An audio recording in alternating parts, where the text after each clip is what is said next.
Almond live at Mojo Radio. Welcome. Thank you. It's nice to be here. It's a pleasure having you here. It's a pleasure to be here. And we're all glad to meet you.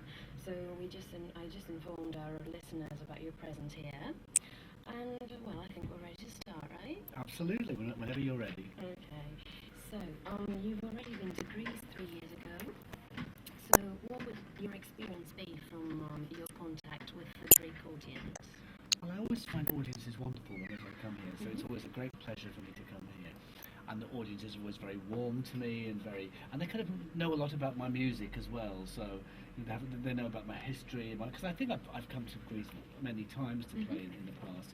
Even I think one of the first places we came with sort of Cell in very early days, and then I came here sometimes with just a piano, then I came with acoustic, and now I'm here with like a slightly bigger band. So I think a lot of Greek people have a lot of history of my music and are always very kind of welcoming to me. So I always look forward to coming here. Nice. So what they say about Greeks and hospitality is actually true, right? It's absolutely true. Okay, that's nice. But apart from the concerts, are you going to get to see Greece at all, or have you ever been here for a vacation or something like this? I've been here quite a few times over the years, so I get to see some of Greece, thankfully. I mean, it's a shame whenever you come here to kind of do a concert, it's always so quick everywhere, to the hotel, to the concert venue, and things, so you never get to see enough. But it's nice to kind of, when you do get a chance to kind of go out and see things.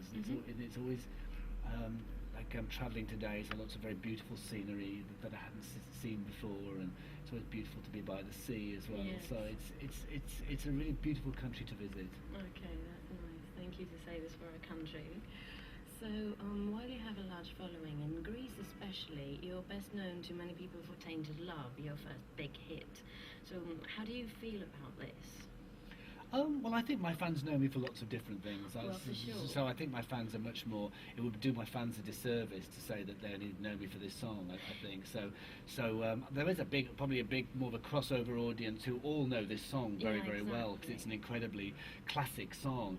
And that's fine. You know, I still like to play the song live, and I kind of treat it like my kind of theme song in a way. It's a good introduction to me, but it's really only a tiny little bit about what I'm about. And I think most of my fans, and especially here in Greece, kind of know me for much more than that. I think. Well, yes. Over 30 years since I've been making music now, so I think that people know me for a lot more than that now. Yes, you've presented lots of work and very nice work.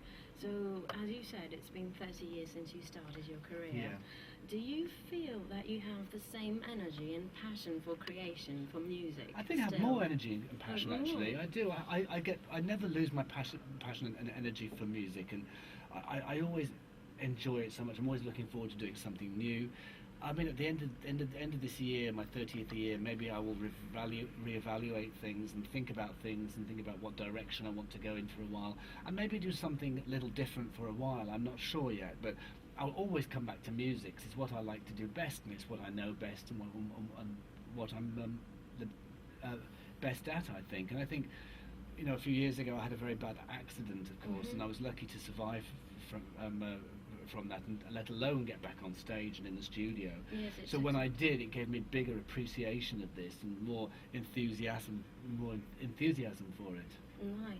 So when after the accident and after the whole recovery, you released an album called Stardom Road, and if I'm correct, in this album you remastered many well-known songs, and as I've read, these songs were influences from your childhood. Is it correct? Well, so part of influences. I picked I picked a selection of songs I wanted to, because I'd had so many different reactions from people, from good reaction from people, support after my accident.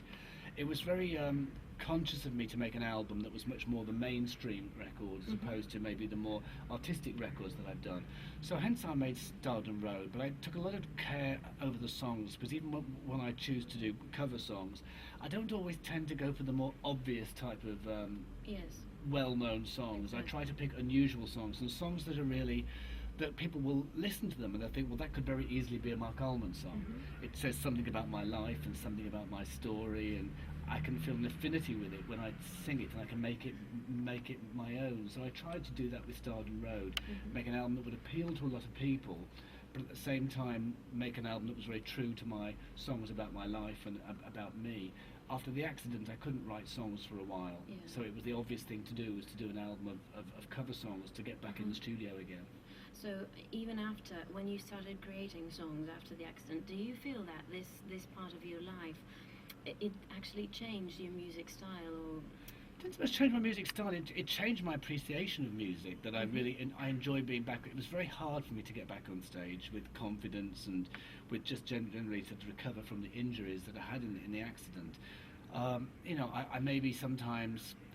My memory is sometimes not as good as it was. I find it harder to learn songs, and sometimes I can remember hundreds of songs, and then suddenly one day I will just forget a song I've done for many years, and I'll just forget how it goes. So it's one of the aftermath of the things of the accident, but it's made me appreciate life and music and being on stage, and my audience is much more. That's nice. So if we go back in time, back to your childhood, would there be any influences that were very strong to you and that made you want to become a musician? Well, I think I spent a lot of time on my own as a child, and I think I had maybe a turbulent childhood in some aspects, and I just didn't really get on with a lot of people at school, and I didn't really kind of mix well with people. So I discovered music. So I found music, reading, and all this kind of things, and artistic, creative subjects was my way of escaping, of doing things with my life, and I was drawn towards music. I was kind of brought up listening to I always listened to my parents' musical collection.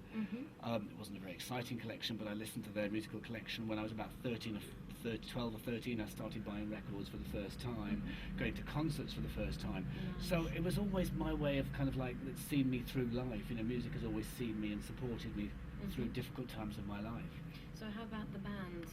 Which were the bands that actually influenced you in your music style? Because it's purely electro pop, I can say. No, it's not. I'm not influenced by electro pop at all. No, really. No, your sound. No, my sound isn't electro pop anymore. I'm sorry. No, it's a long time. It's been 30 years since I did electro pop sound, and I keep doing that a lot from time to time. I still like electronic music, and I still come back to it from time to time. But I think my music's probably more. If anything, it's gone into more folk music. It's gone into more. It's mixed with rock. It's mixed with glam rock. I have elements of punk, of dance music, of soul. I have kind of maybe mixed with an electronica as opposed to an electronic sound, which is more of a laid-back kind of electronic experimental sound, which I put in with it. It's a very eclectic mix of different sounds, which makes a kind of a unique sound for me, I think. But in 30 years, I've gone through lots of different phases, from the electro pop of the 80s. Do you mind if I ask a question? Because Yes. do you remember what was your parents' music collection? My parents' music collection was everything from like Beatles to jazz to Eartha Kitt records to, kind of a very kind of 60s pop and things. And I grew up as a kid